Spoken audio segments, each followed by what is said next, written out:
Man, this movie was way better than I thought it was going to be. Hey there, Internet Best Buddies, welcome back to the channel. As always, I'm Ray, and today we're going to be looking at Power Rangers. The movie from this year, to be clear, not the, was it the 95 one? Yeah, no, we're not going to talk about that one. That one is not good. So growing up, I was more of a casual Power Rangers fan. I don't think I was really into it all that much. I do remember having a Zed toy at one point. I don't know where that went. And I would catch like an episode or two every now and then. As I grew up, that was just like flipping through the channels, just seeing what they were up to now. Yeah, they've done so many. But anyway, this movie focuses more on the original Power Rangers TV show mixed slightly with the Neo TV show from what I've been hearing. And the movie's more of a reimagining of a lot of elements from a lot of the different seasons. So we have the 5 teenagers in the movie that gain these incredible abilities and must learn to set aside their differences and accept one another, and also learn to work as a fully functioning team in order to prevent the destruction of the world. The biggest thing that I'm surprised with is the fact that there are great performances throughout the film. All the kids who play the Rangers are really good. Bryan Cranston's really good. I liked Bill Hader as Alpha 5, the little robot. And even Elizabeth Banks, although cheesy at times, was a very good performance and very fearful. They did a fantastic job of portraying these characters, and the chemistry they all had with each other was really good. The Black and Yellow Rangers don't have as much time to stand out and flesh out their stories, but that's mostly because we spend the majority of the beginning of the film focusing on the Red, Blue, and Pink Rangers. Almost forgot the color there. The film also does a really good job of reinventing the lore and the history of the Power Rangers for this movie. The first 2/3 of the film where they're developing these characters and showing their relationships and how they grow together was fantastic. It was really good.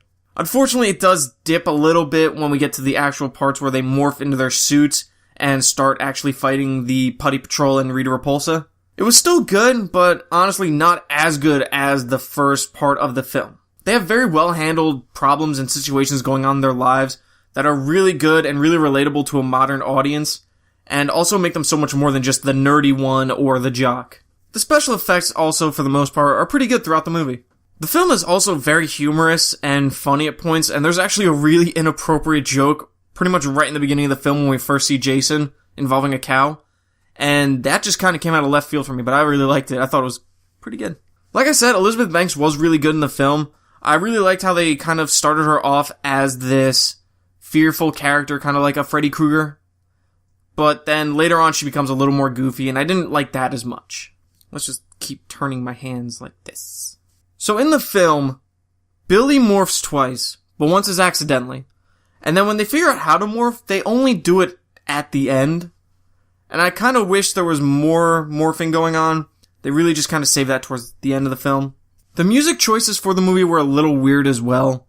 They did actually use the Power Rangers theme song, like the Go-Go Power Rangers, but they only did it for such a small section, and it's the kind of iconic scene where all the Zords are kind of like running side by side, but it's literally just used there and then immediately goes into the Kanye West Power song.